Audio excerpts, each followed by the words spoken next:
Welcome to Hood Champion Boxing and Sports. In boxing, you find a way to win or you find a way to lose.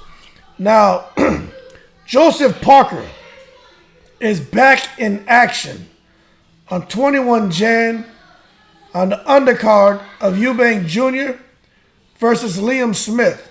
And I'm going to be honest with you. I don't like this. I'm just being honest with you.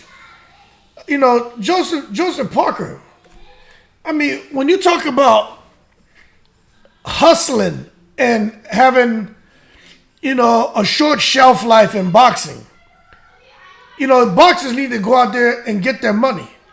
And I get that. I really do get that.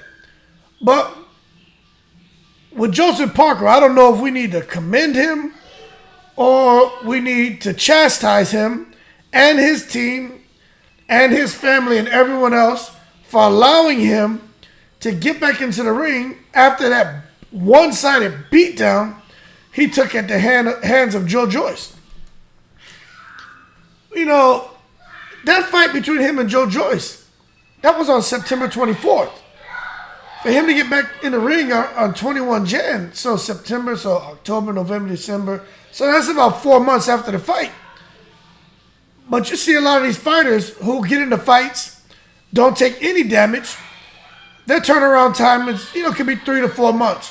But when you take the kind of damage that Joseph Parker took to come back right around the 4-month mark, I'm going to tell you, I'm concerned. So when you look at Joe Joyce and you just look at what this man has been doing since he fought Andy Ruiz, he's been working. Joe Joyce, he's like the Austin Trout of the heavyweight division. Austin Trout, when he was fighting, when he was active, once he got that break with Miguel Cotto, Austin Trout was out of here. He was fighting all the time. The Charlos, Canelo, Cotto. He was fighting everybody. Anyone he could get a big fight with, he took it. And he took some damage. But he made his money. And Joseph Parker is out here making his money. He leaves his wife back there in New Zealand, over there in the UK, and doing his thing. But I just think, I'm concerned about this man's health, you know what I mean? Now, the guy he's fighting, I don't know anything about him, man. I doubt Joseph Parker struggles with him at all. I think he has enough sense. He's been boxing long enough to know not to go from fighting a killer like Joe Joyce to getting in there with someone else who can damage him in the same manner or worse. So I think this is going to be one of those, like a get-back fight. One of Keith Thurman's words, my get-back year. I think this is going to be a get-back fight for him. But my thing is, hold your horses. What are you trying to do? But as a heavyweight, and the kind of damage he took in that fight against Joe Joyce, I mean, other guys, especially from other weight divisions, need to look at that.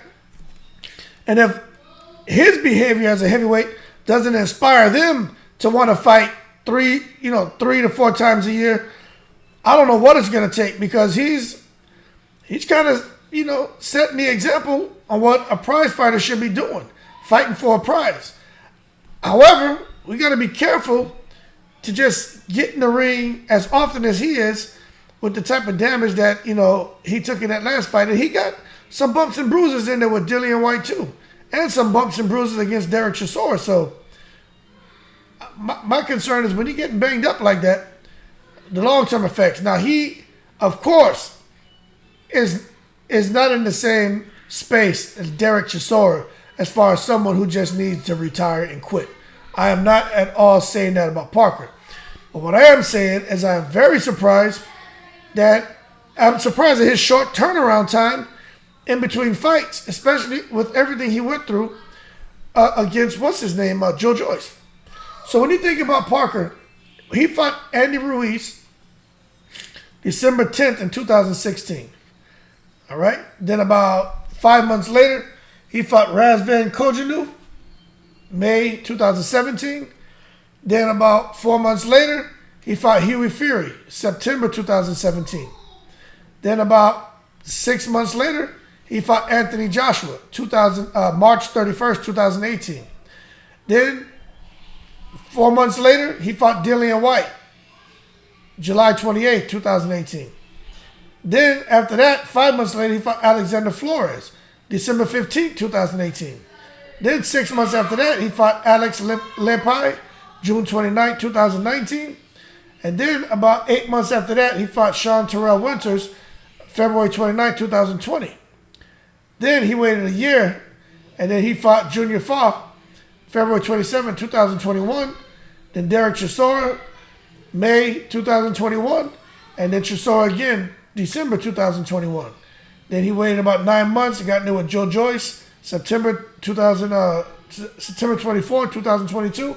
And now he's looking to get back in the ring with this guy, Jack Massey. So, he's had, I guess the time between fights, it's been spaced out enough, but I'm just surprised to see him getting back in so soon. Now, what this shows you is he's a guy who's used to fighting. And look, if he can, 3 to 4 months. At the most, maybe 5 months. 6 months plus stretches, that's something that may be beyond his control. But I think in the particular case, what he went through with Joe Joyce, I just think the turnaround time is just too soon. Just way too soon, man. He landed some good punches on Joe Joyce, but just the way Joe Joyce was just breaking him down, the way he knocked him out in that 11th round, I just think, at least 6 months out the ring, minimum, is the time he should have been taken off. But I understand it. He's out here. He's getting his money. You can't fault him. So that being said, we will see what exactly happens. But right now, Joseph Parker, as far as his record, he's still doing good. Even though he has 30 wins, 21 KOs, 3 losses. One of those losses was by way of knockout. And he's going to fight somebody who's 20 wins, 1 loss with 0 draws. So I don't see Parker having any problem with Jack Massey. But at the end of the day, I'm not sure what Parker's goal is. As far as him getting a run at another title shot, that's probably not going to happen. Parker is... So what do you think about the elite right now in the heavyweight division? You got... And, you got to say AJ, Fury, Deontay Wilder, and Usyk. That's the elite. You know what I'm saying?